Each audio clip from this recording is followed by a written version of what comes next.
The privacy screen protector on your laptop right now, the one you spent $40 on, the one that turns your display into a narrow viewing tunnel so the stranger next to you on the train cannot read your email, is not doing what you think it is doing.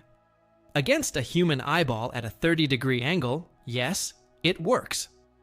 Against the infrared sensor in a modern smartphone camera, sitting 2 seats away, it may as well be invisible. And that gap between what privacy filters were designed to block and what modern imaging sensors can actually capture is the entire reason we need to have this conversation. Let me describe the thing you bought.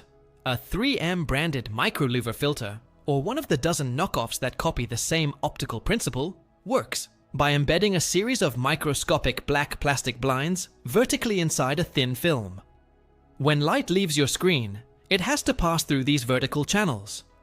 If you are sitting directly in front of the display, light travels straight through the channels and into your eyes. If you are sitting off axis, the light hits the black walls of the louvers and gets absorbed before it reaches you. The effect is a cone of visibility that typically narrows to somewhere between 50 and 60 degrees of viewing angle. Outside that cone, the screen looks black. That engineering is genuinely clever, and for the threat model it was designed around in the late 1990s. It is reasonable. A shoulder surfer on an airplane, a co-worker walking past your cubicle, a bored stranger in a coffee shop with nothing but their own eyeballs and some curiosity. For that attacker, the louver works. The problem is that threat model is now almost 30 years old, and the attackers have upgraded. Here is what changed. Modern smartphone camera sensors, the ones in the phone in your pocket right now, are sensitive to a wavelength range that human vision is not. The human eye perceives light roughly between 400 and 700 nanometers. A CMOS image sensor, the silicon chip behind the lens of every iPhone and every Samsung Galaxy and every Pixel, is actually sensitive to wavelengths from about 350 nanometers, all the way out to about 1100 nanometers. Manufacturers put an infrared cut filter in front of the sensor specifically to block the near-infrared range, because otherwise your photos of the sunset would look strange and tinted. But that filter can be thin, it can be imperfect, and in certain conditions, a measurable amount of near-infrared still reaches the sensor. What does this have to do with your privacy filter? The micro louver blinds inside the 3M filter were optimized for visible light. Near-infrared light, particularly in the 800 to 900 nanometer range, partially passes through the louver material, and more importantly, it scatters less predictably off the black channel walls. When a smartphone with a modestly modified, or even a stock camera, in the right lighting conditions points at a laptop display through a privacy filter, enough of the screen content leaks through at off-axis angles to reconstruct readable text. This is not theoretical. Researchers at Cornell and at the University of Michigan have demonstrated variants of this attack going back to around 2016, and more recent work using deep learning to reconstruct partial screen captures has pushed the reliable readability range significantly further. The technique often gets grouped under the academic label of side-channel screen reconstruction, and it includes everything from acoustic keyboard monitoring to reflection-based reconstruction using glossy surfaces in the background of video calls. The infrared angle is one slice of a much larger vulnerability surface. Let me put this in a scenario you can actually picture. You are in an airport lounge. You have your laptop open, you have your privacy filter on, you are checking your bank account because you want to confirm the balance before a transaction.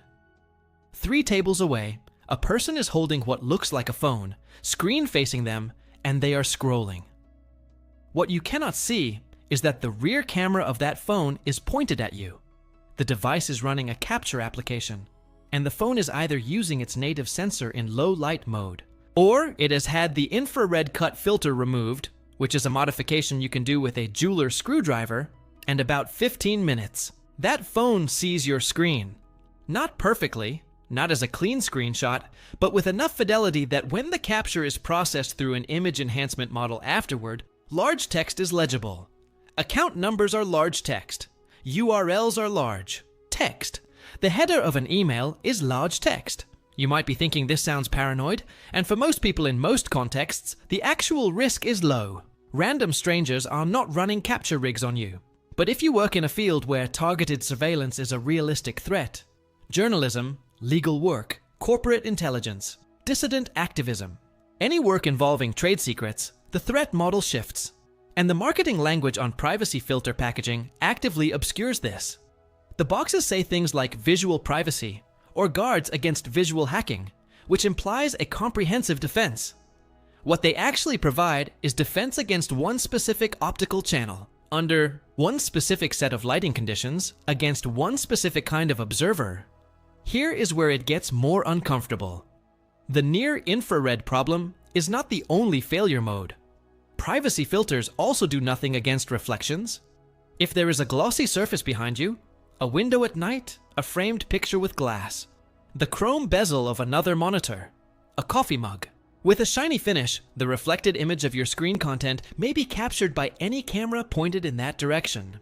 And in that case, the filter provides no protection whatsoever, because the light has already left your screen through the intended viewing cone. It bounces off a reflective surface and enters a camera lens that was never in your supposed privacy cone to begin with. Thermal imaging is another layer. After you finish typing on a keyboard, for roughly 30 seconds to a minute, the keys you pressed are measurably warmer than the keys you did not press. A thermal camera aimed at a keyboard after you walk away from your laptop can reconstruct the last password you entered with surprising accuracy. Researchers at UC Irvine published work on this back in 2011, and the attack has only become more practical as consumer-grade thermal cameras have dropped in price. A FLIR One attachment for a smartphone now costs less than a decent privacy filter. So what does any of this mean in practice? First, stop treating the privacy filter on your laptop as a meaningful security control. Treat it as a mild deterrent against casual human observation, because that is what it actually is. Second, understand that your real threat model probably involves cameras and reflections, not just eyeballs. Position yourself with your back to a wall when you are working on anything sensitive. Not a window, not a glass partition, a solid wall. Angle your screen away from aisles and common walking paths. Be aware of what is reflecting behind you, including the surface of other laptops. Third, consider what you are actually displaying. If the content on your screen is so sensitive that you would be harmed by someone capturing it through an infrared channel from 3 tables away, the correct answer is probably not to display it on a screen in a public space. This sounds obvious, and it is obvious, but privacy filters give people a false sense of security that pushes them to work with sensitive material in environments they would otherwise avoid. The filter is not giving you protection. It is giving you permission to take a risk you should not take. Fourth, the hardware-based options. Some enterprise laptops now include electronic privacy screens, like the HP Sure View system, which uses a liquid crystal layer to actively narrow the viewing angle. These are marginally better than passive louver filters because they can be toggled off when privacy is not needed, preserving the screen for collaborative viewing.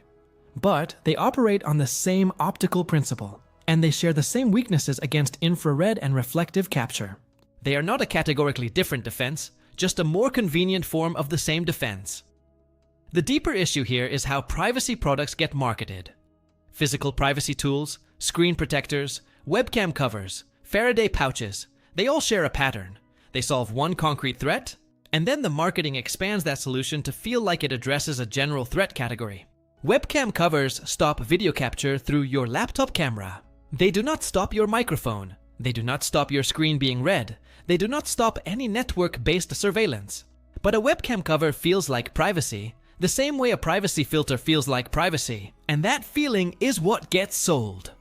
There is a word for this pattern: security theater. Originally coined by Bruce Schneier to describe post-9/11 airport screening procedures, the concept applies cleanly to consumer privacy products.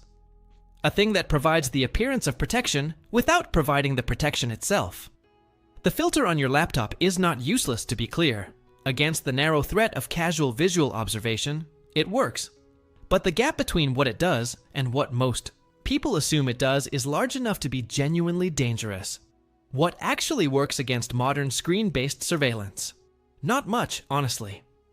Working in private physical spaces is the main defense. Reducing the sensitivity of what you display on shared or portable devices is another. For high-threat users, the Purism Librem and certain framework laptop configurations offer hardware kill switches for cameras and microphones, which at least eliminates some of the capture channels entirely. But no filter you can attach to a screen will give you comprehensive protection, because the attack surface is not a single channel. It is a physical environment, and defending a physical environment requires thinking about the environment, not thinking about an accessory. There is something worth acknowledging about the broader cultural dynamic here. We have been trained by decades of product marketing to believe that privacy is something you can buy. Install this app, attach this filter, subscribe to this service, and you achieve a state called privacy. But privacy is not a product. It is a property of a system, the combination of your behavior, your environment, your hardware, your software, and your threat model. Products can be components of that system, but no single product ever delivers the whole thing. And the marketing that implies they do is not just inaccurate, it is actively harmful, because it teaches people to substitute purchase for thought. The next time you slide that filter onto your laptop screen, do it with clear eyes about what it is doing and what it is not. It is blocking one kind of observer under one set of conditions. It is not blocking cameras, not blocking reflections, not blocking infrared, not blocking thermal residues, not blocking any of the actual sophisticated capture techniques that exist in 1926. The visible light cone is narrower. Everything else is the same. Awareness here is the real tool. The filter is not your defense. Your understanding of where cameras are, what they can see, what wavelengths they capture, where reflections fall, and what content you are choosing to display in what environment, that is your defense. Build that understanding, and the plastic you slide over your screen becomes exactly what it always was, a minor obstacle for a minor threat, and nothing more.